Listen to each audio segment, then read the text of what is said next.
بسم الله الرحمن الرحيم والصلاة والسلام على رسول الله الكريم وعلى آله وأصحابه أجمعين. أما بعد.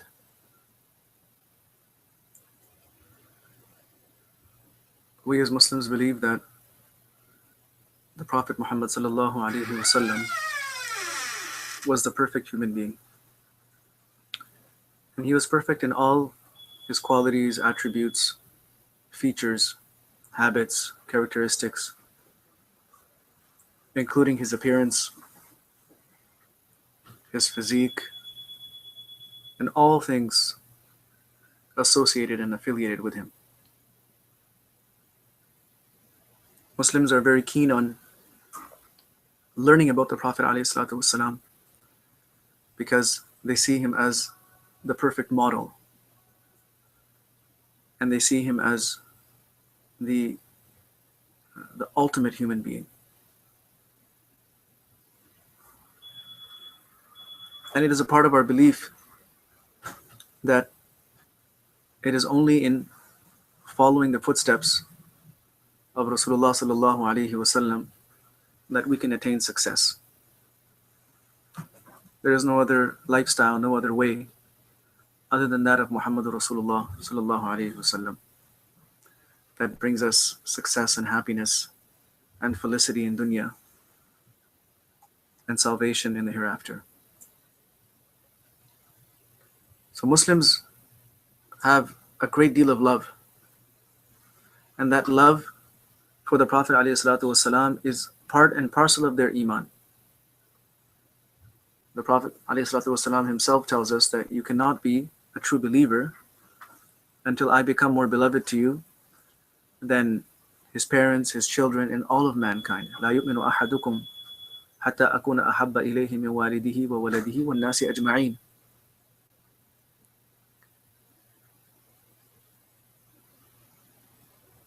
So as a part of our love, we learn about the Prophet sallallahu alaihi wasallam. And as we learn about him, our love for him increases. And as our love for him increases, we learn more about him. And as we learn more about him, our love increases. And this cycle continues until a person leaves this world in such a state that he knows more about Rasulullah sallallahu alaihi wasallam than he knows about anyone else. And he has more love for him alayhi salatu wasalam than he has for anyone else. This is our objective. There are literally thousands of books written on the life of the Prophet alayhi salatu wasalam. There are more books written about him and his life than any other human being in the history of mankind. And there are also many books that outline his physical features and his habits, his mannerisms. And sometimes these are incorporated in books into a section of books on seerah, where the book is about the biography of the Prophet ﷺ, and somewhere in there is a major section dedicated to these aspects of his life.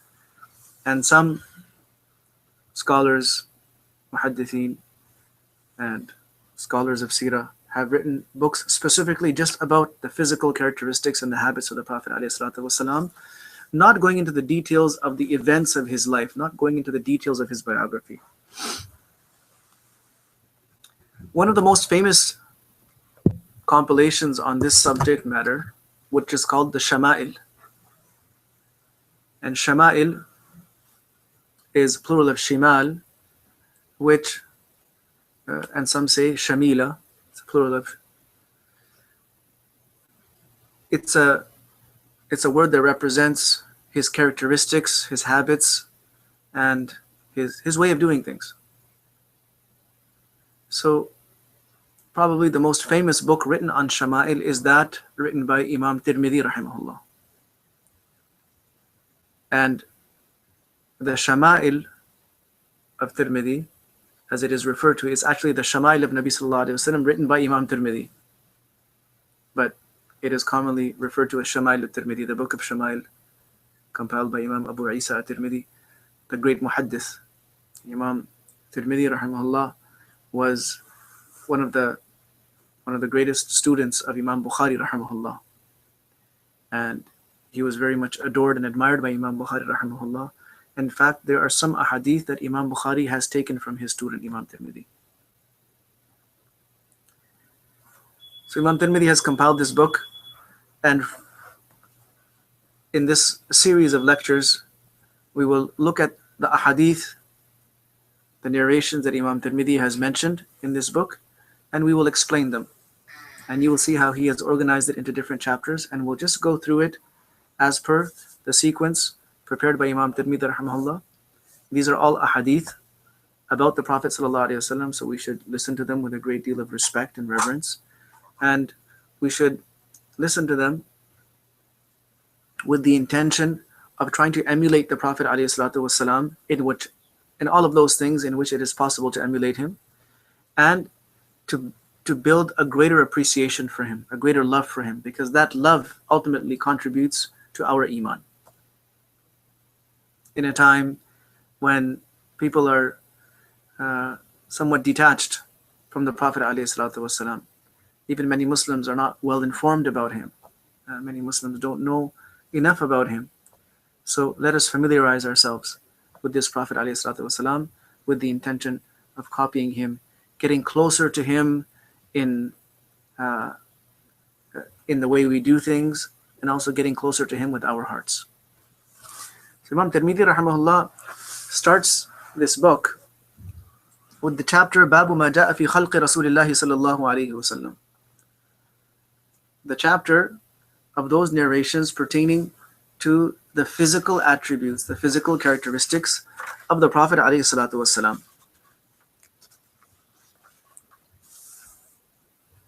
And the first hadith that he brings is from Anas ibn Malik radiyallahu anhu.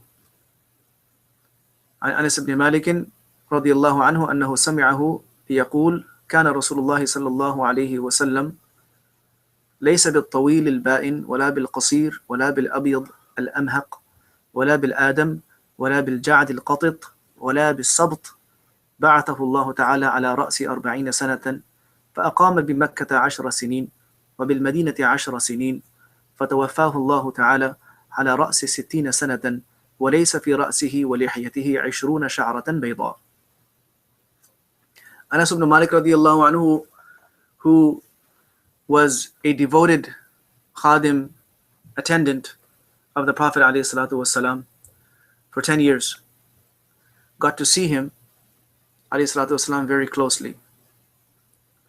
So Rabi' ibn Abdul Rahman says, I heard Anas ibn Malik radiyallahu anhu saying, while describing the Prophet ﷺ, and remember one thing, that there are many ahadith describing the Prophet ﷺ, of course, because he ﷺ was closer to the Sahaba than anyone else. In their eyes, in their minds, in their hearts, he was dearer and nearer to them than anyone else. He mattered more than anyone else. So it's no wonder that so many Sahaba described the Prophet ﷺ. And they described him in different ways, different words, from different angles and perspectives based on what they saw. And when you put all of those ahadith together, hundreds of ahadith, when you put them together, only then do you get a complete description. You get the perfect description. So as we go through this, I'll also hint towards other riwayat, other narrations, and as we go through the content of these ahadith, you will inshallah be introduced to a more or less complete description of the Prophet ﷺ. In this riwayah, he talks first about the height of the Prophet ﷺ. He said, لَيْسَ بِالطَّوِيلِ الْبَائِنِ وَلَا بِالْقَصِيرِ. His height was such that he was not overly tall. Al-ba'in means a couple of things. It means A, to be distinct, to be distinctly tall so that you stand out from everyone. That's one meaning of ba'in. Another meaning of ba'in is to be separated from everyone else. So one is that you're distinct, you're more prominent, and the other is that you're completely separate from everyone else.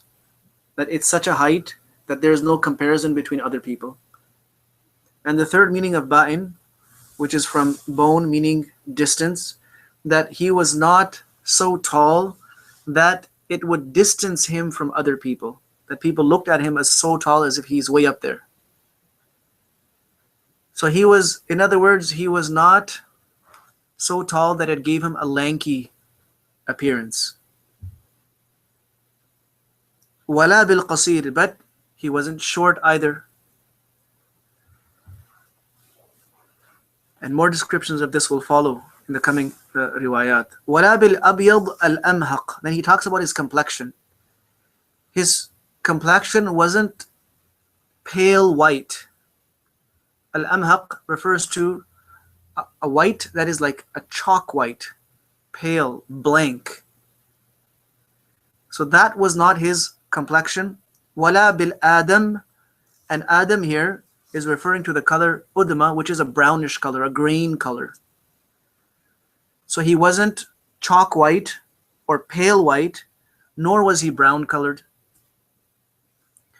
Wala bil ja'd al qatit. Now he refers to his hair. His hair was not in tight curls, in tight and thick curls. Wala bil sabt, nor was his hair flat and straight. So you see, in each of these descriptions, Anas radiallahu anhu is giving two extremes. He was neither this nor this. In this feature, he was neither this nor this. And in this feature, he was neither this nor this. In his height, not tall to a lanky extent, but also not short. So where does that place him? It places him somewhere in the middle. Now more descriptions are going to follow as to what exactly that was. He wasn't pale chalk white, nor was he brown. So that places him somewhere in the middle. Further descriptions of that are given. He didn't have extremely curly hair where there were small tight curls, nor was his hair flat and limp. Somewhere in the middle. Allah subhanahu wa ta'ala sent him ala ra'si 40 sana. Ra's means head, and it also refers to the tip of something. The tip of something, the edge of something. So at the edge of 40 years, at the tip of 40 years, does this mean when he turned 40, or when he completed 40 years of his life, or was it somewhere in the middle? Was it somewhere in between? If you take Ra's to mean the beginning tip of something, it means as soon as he turned 40. And if you take it to mean the other end of it, the end, it means that he had completed 40 years and now he was beginning his 41st year. And if you take it to mean the middle, it means somewhere in between. When he had reached the age of 40, without being specific or without being picky about this end of the year or that end of the year. And this is the more accurate conclusion here. Why? Because he alayhi salatu wassalam was born in Rabi' al-Awwal, and he received his first wahi, according to most accounts, he received his first wahi in the month of Ramadan. So if it had been the beginning of his 40th year, at the end of the 40th year, it would have been in Rabi' al-Awwal. But this is in Ramadan, which places it almost precisely in the middle of the year. Then he says, فَأَقَامَ بِمَكَّةَ, and you will see here that Anas radiallahu anhu is not trying to be specific about the exact quantity of time, the exact time. He is giving estimates. He stayed in Mecca about 10 years. And in Medina about 10 years. Now, the consensus of all the scholars, of all the biographers and the ulama of hadith, is that the actual time the Prophet ﷺ spent in Mecca was 13 years. He spent 13 years. So why is Anas radiallahu anhu saying 10 years here? So some have said that he is rounding it off. Just like he rounded off 40, he's rounding off 10, and then the other in Medina, it's agreed that he stayed about 10 years. So this is one opinion. Another opinion, like Mullah Ali Qari rahimahullah states, is that 10 years receiving wahi and conveying the message of the wahi. 3 of the years after he received prophethood, the Prophet ﷺ did not receive any revelation at that time, as is mentioned in the riwayat of Bukhari. That period is called the period of Fatra, where the wahi had paused. So he had received some initial instructions from Allah subhanahu wa ta'ala, and then there was no wahi for a while. And this was to allow the Prophet ﷺ to become accustomed to this fact, to get used to this fact that he is in fact a prophet. And the first wahi, to allow the effects of the first wahi to actually settle in and absorb, and to allow him to start navigating in this new life as a prophet of Allah. And then after that, another wahi came, and then, like the hadith says, ثُمَّ حَمِيَ الْوَحْيُ وَتَتَابَعَ. Then wahi started coming in quick sequence, one after the other. So Anas radiallahu anhu, according to those scholars, is removing this time, he is minusing this time, and including only the time where wahi was consistently and constantly coming down. Khair wa bil Madina 10 sinin, and in Medina, yes, it was about 10 years. So the total lifespan of the Prophet ﷺ was 63 years. But based on this estimation or rounding off, Anas radiallahu anhu says, so Allah subhanahu wa ta'ala called him back to him. Allah subhanahu wa ta'ala took his soul at around 60 years, ala ra'si sittina sana, around 60 years. وَلَيْسَ فِي رَأْسِهِ وَلِحْيَتِهِ. The amazing thing was, at the conclusion of his worldly life, the Prophet ﷺ did not have in his hair, combining the hair of his head and the hair of his beard, he did not even have 20 white hairs. So if you were to count all of the white hairs that he had on his head and in his beard, they did not even reach 20. This is the first hadith of this book of Shama'il. I would like to take a look at a few other ahadith before we start putting things together and getting into specific details. The next hadith is also from Anas radiallahu anhu. عن أنس بن مالك رضي الله عنه قال كان رسول الله صلى الله عليه وسلم ربعة ليس بالطويل ولا بالقصير حسن الجسم وكان شعره ليس بجعد ولا سبط أسمر اللون إذا مشى يتكفأ. So he says, the Prophet ﷺ was of an average height, not overly tall, nor excessively short. Hasan al-Jism, he had a beautiful physique. His physical appearance was beautiful. In other words, the shape of his body, the profile of his body, the posture of his body, and the proportionateness of everything. It was an extremely attractive picture just to see him, just to have him there. وَكَانَ شَعْرُهُ, and his hair, like mentioned in the previous riwayah, his hair was neither overly curly nor was it straight and flat. Asmar al-lawn, his color was asmar. Now asmar also means brown, and in the previous narration he said it was not brown.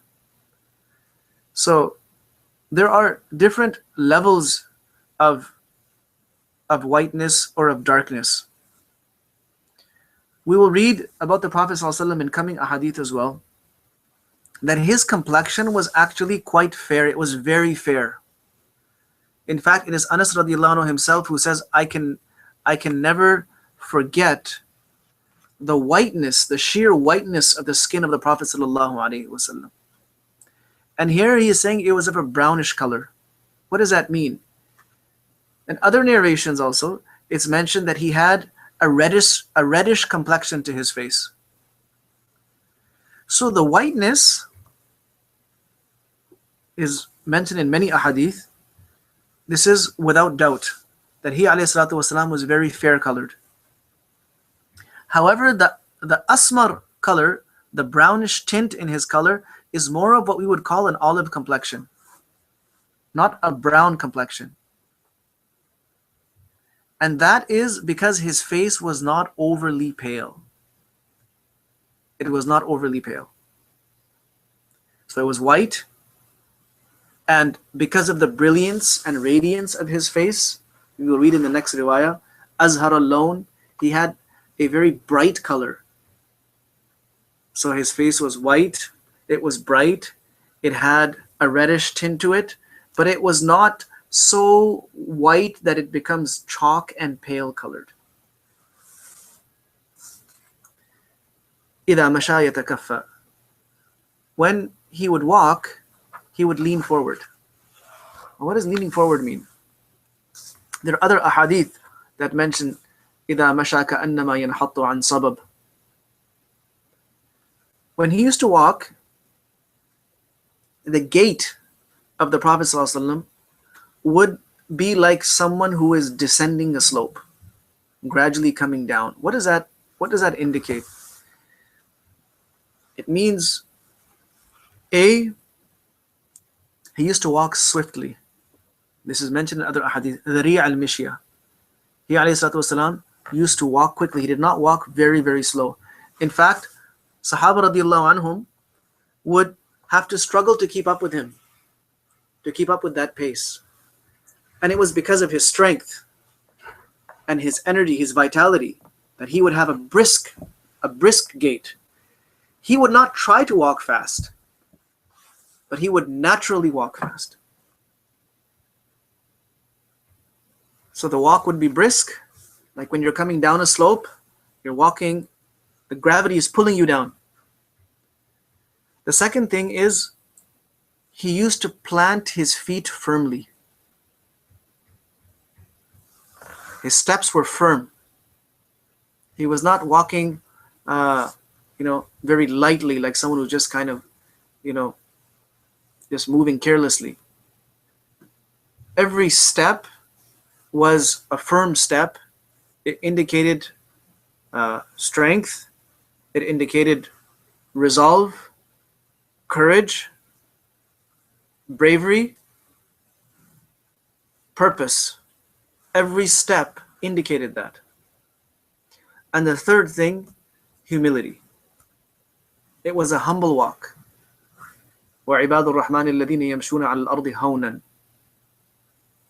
So it was a humble walk. It wasn't a walk where a person is raising their head up high and arching their back or puffing up their chest. It was the walk of humility, with the head slightly lowered, the gaze lowered, and a person is not overly hunching their shoulders, but the shoulders are humble. They're not arched up in arrogance or in defiance or in pride. So this was the walk of the Prophet ﷺ. It contained these three qualities: humility, speed, and strength, all put together. The next riwayah is from Bara ibn Azib radiyallahu anhu. He says, كان رسول الله صلى الله عليه وسلم رجلا مربوعا بعيد ما بين المنكبين عظيم الجمة إلى شحمة أذنيه عليه حلة حمراء ما رأيت شيئا قط أحسن منه. Bara ibn Azib radiyallahu anhu says that the Prophet صلى الله عليه وسلم was rajulan. Now some people have said that what was the point of saying rajulan? Rajulan means a man. He was a man. So how is this something worthwhile mentioning while describing someone? Of course, he was a man. But if you think about it, when you describe a man as being manly, it is in fact a praise. He was a manly person. So that speaks of a certain kind of strength, a certain kind of confidence, a certain kind of maturity, a certain kind of a powerful personality. He was a man. And some have read this rajilan. Kana Rasulullah sallallahu alaihi wasallam rajilan. And in that case, it would refer to his hair. He had wavy hair. So we heard Anas radiallahu anhu describing him as his hair didn't have tight curls in it, nor was it flat and straight. It was somewhere in between. So what was it? It was wavy. Wavy, slightly curly, marbu'an, of average height. And we will read in other ahadith that this average height of the Prophet ﷺ was more towards being tall.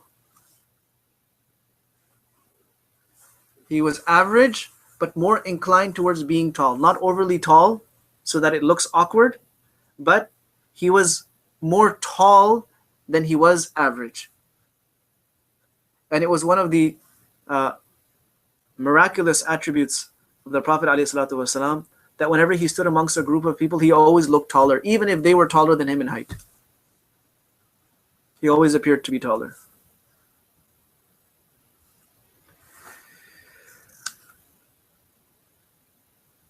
بُعِيدَ مَا بَيْنَ الْمَنْكِبَيْنِ, or it's also read بَعِيدَ مَا بَيْنَ الْمَنْكِبَيْنِ.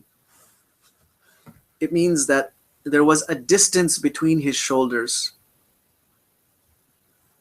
In other words, he had broad shoulders. He had broad shoulders. So the space from one shoulder to the other shoulder was great. And having broad shoulders means that he had a broad torso, he had a broad chest, so he was well built.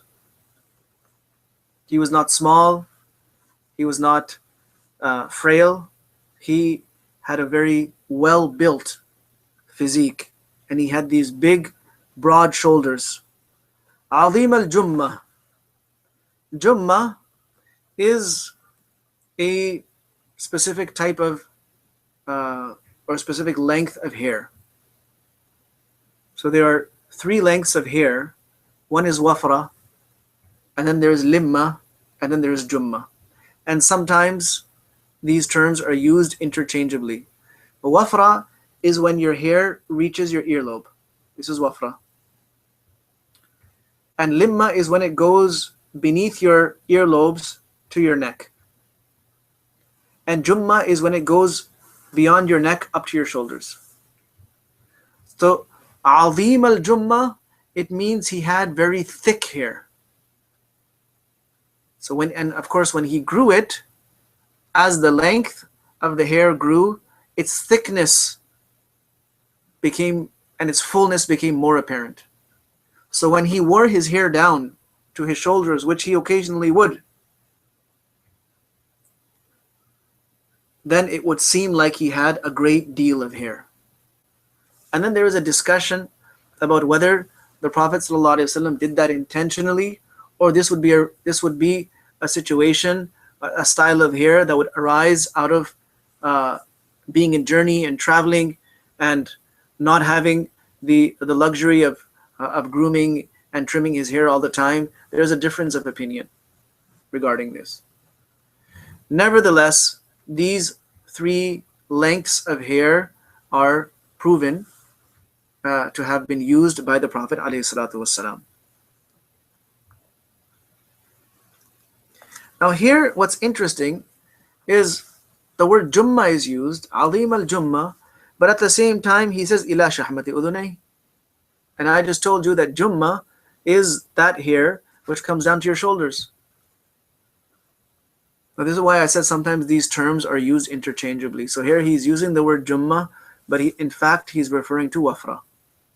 And wafra is that length that it comes here. Having said that, like I said, it is also proven that the Prophet ﷺ wore his hair longer, right down to his shoulders. Alayhi hullatun hamra.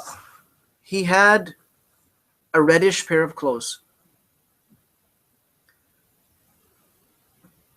So, what was this reddish pair of clothes? Hulla is basically a pair of clothes that are, it has at least two articles of clothing, such as, for example, trousers and a shirt, or like in that time, a lower garment and an upper garment, upper sheet and a lower sheet.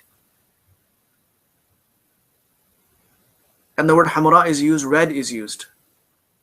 So what most of the muhaddithin have mentioned, based on other riwayat that describe that same pair of clothes that he had, that the clothes were not red as in bright red or dark red, but rather these were sheets.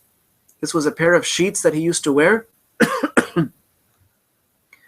from Yemen, and they had red threads on them, red streaks or red lines on them. The clothing itself was not completely red. In fact, it had some black streaks on it and it had red streaks on it, but because the red lines were prominent, were visible from a distance, it was described as a red suit or a red pair of clothes. Having said that, the jurists have had this discussion that is it correct to wear red clothing or not. According to Imam Shafi'i rahimahullah, based on this hadith, he says it's okay to wear red clothing, irrespective of how dark or how bright that color is. Other fuqaha, including the Ahnaf, say that it is makruh for men, it is makruh tanzihi for men to wear red clothing that is of a bright red color or a dark red color, because in other ahadith the Prophet ﷺ has expressed a dislike for that color. If it is mixed with another color, then it is not makruh, or if there are red stripes, for example, and it is equally balanced by another color, then it will not be entered into this dislike. Similarly, if the red is such that it's not a pure red, it's more of a brown color, or if it's more of another color, and there is no femininity about it, then it is permissible for men to use that color. And for women, there is no restriction about what color of clothing they wear. Now, towards the end of this hadith, Bara radiallahu anhu says something very amazing. He says, مَا رَأَيْتُ شَيْئًا قَطُّ أَحْسَنَ مِنْهُ. I have never seen anything. I have never seen anything more beautiful than him. So you can almost imagine Bara radiallahu anhu reminiscing about the Prophet ﷺ, of how he saw him. He's picturing in his mind how he saw the Prophet ﷺ, how he visualized him.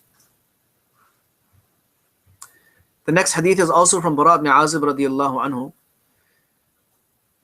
describing the same thing that he's describing in the previous hadith. He says, ما رأيت من ذي لمة في حلة حمراء أحسن من رسول الله صلى الله عليه وسلم له شعر يضرب منكبيه بعيد ما بين المنكبين لم يكن بالقصير ولا بالطويل.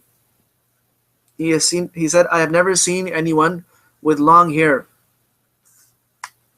wearing a reddish suit or reddish pair of clothing more handsome, more appealing, more attractive than the Prophet sallallahu alaihi wasallam.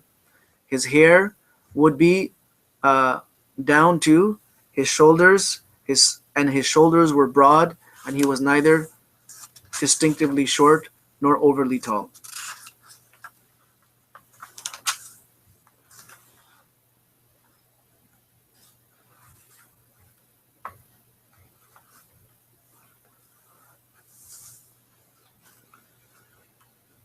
The next hadith, number 5, is from Ali radiallahu anhu, who is the cousin of the Prophet sallallahu alaihi wasallam, and also the son-in-law of the Prophet sallallahu alaihi wasallam, and of course one of the first Muslims.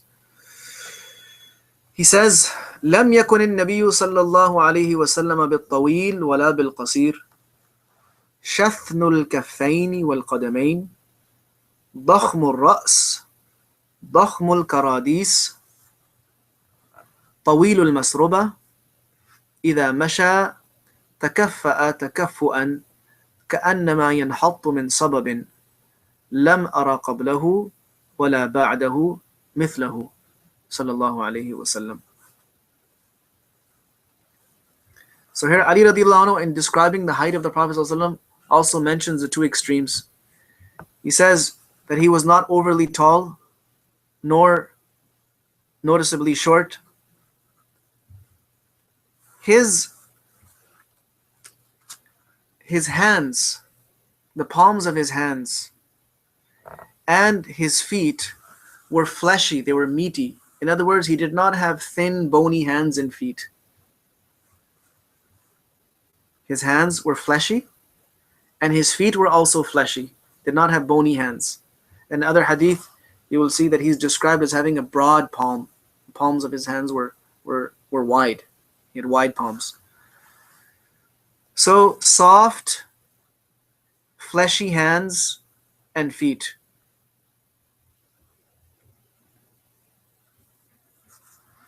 His head was large,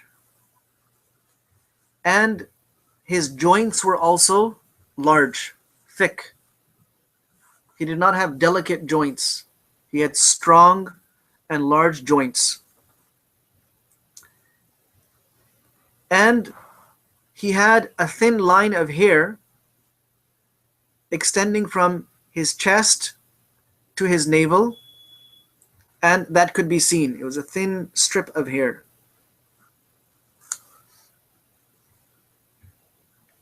When he would walk, it would be as if he is descending from a height, descending down a slope.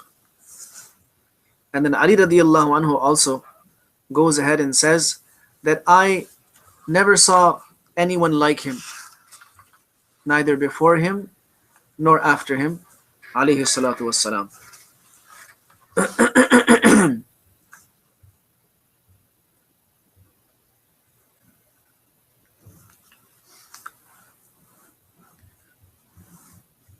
The next hadith is also from Ali radiallahu anhu,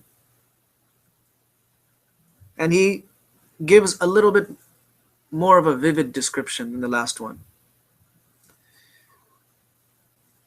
He says, كان علي رضي الله عنه إذا وصف رسول الله صلى الله عليه وسلم قال لم يكن رسول الله صلى الله عليه وسلم بالطويل الممغط ولا بالقصير المتردد وكان ربعة من القوم ولم يكن بالجعد القطط ولا بالسبط كان جعدا رجلا ولم يكن بالمطهم ولا بالمكلثم وكان في وجهه تدوير أبيض مشرب أدعج العينين أهدب الأشفار جليل المشاش والكتد أجرد ذو مسربة شثن الكفين والقدمين إذا مشى تقلع كأنما ينحط في صبب وإذا التفت معا بين كتفيه خاتم النبوة وهو خاتم النبيين أجود الناس صدرا وأصدق الناس لهجة وألينهم عريكة وأكرمهم عشيرة من رآه بداهة هابه ومن خالطه معرفة أحبه يقول ناعته لم أر قبله ولا بعده مثله صلى الله عليه وسلم. Very eloquent, and Ali radiallahu anhu was, of course, one of the most eloquent people in this ummah. In fact, Abdullah ibn Abbas radiallahu anhu describes him as أخطب الناس بعد الأنبياء والنبي المصطفى. He was the greatest khatib of this ummah. And from all of mankind, after the Prophets alayhi salatu wasalam, he was the greatest khatib, period. In this ummah and all the previous ummahs. He uses very powerful words. So he says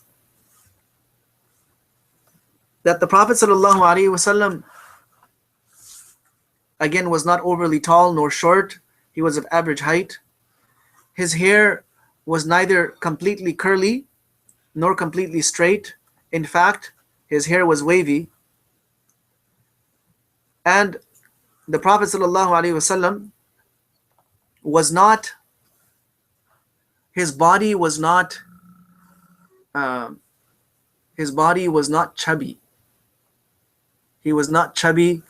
He was not overweight.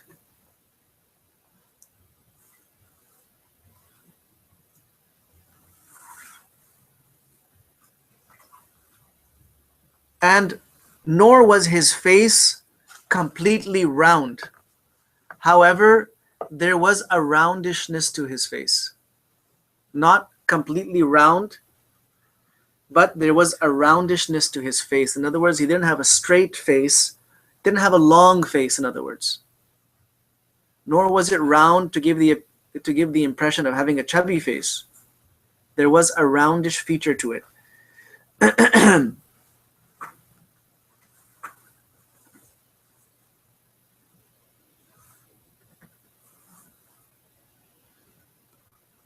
His color was white with a reddish hue, a reddish tint to it.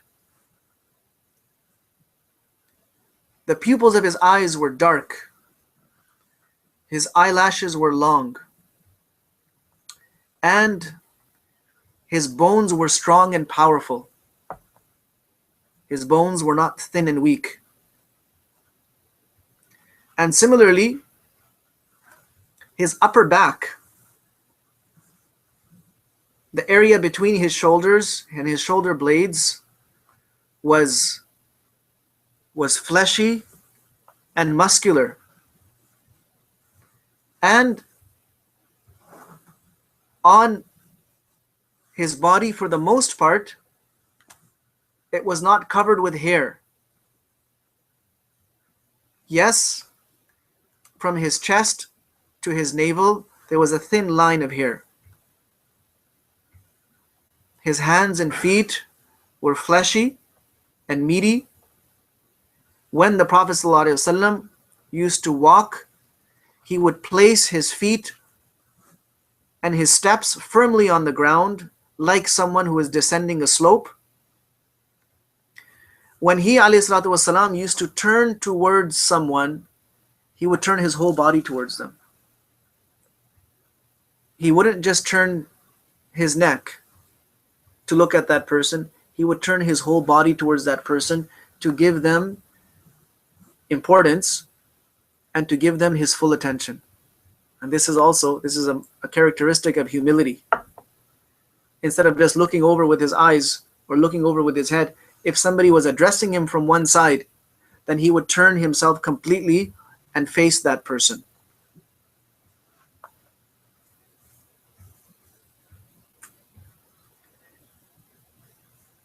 In between his shoulders was the mark of nubuwah. We will talk about that in upcoming riwayat. There will be narrations specifically describing what was that mark of nubuwah. And he himself was also the seal of the prophets, the final prophet. Then describing some of his characteristics, his habits. The Prophet ﷺ had the most generous heart, and he had the most truthful tongue, and he was the most lenient and kind, and he was of the noblest descent. Anyone who saw the Prophet ﷺ suddenly, unexpectedly, would be filled with awe. They would hesitate to go up to him and to talk to him or even to look directly at him. Anyone who saw him suddenly would be filled with awe. But anyone who recognized him, who knew him and came to him, he would fall in love with him. He would feel very close to him. He would feel very comfortable with him.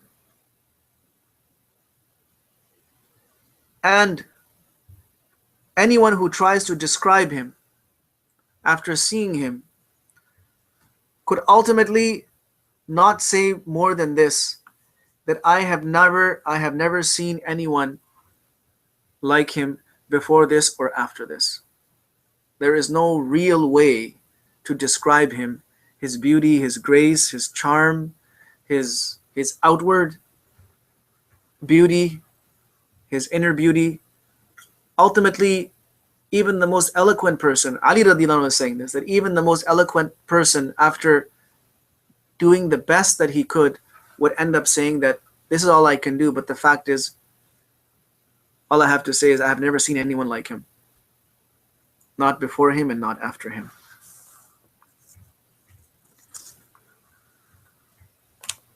And for today's lesson, we will keep it to this. And inshallah, over time, with the tawfiq of Allah subhanahu wa ta'ala, we will continue reading more ahadith about the descriptions of the Prophet alayhi salatu wasalam, and gradually the chapters will move into his mannerisms, into his likes and dislikes, his preferences and his habits, and so on and so forth.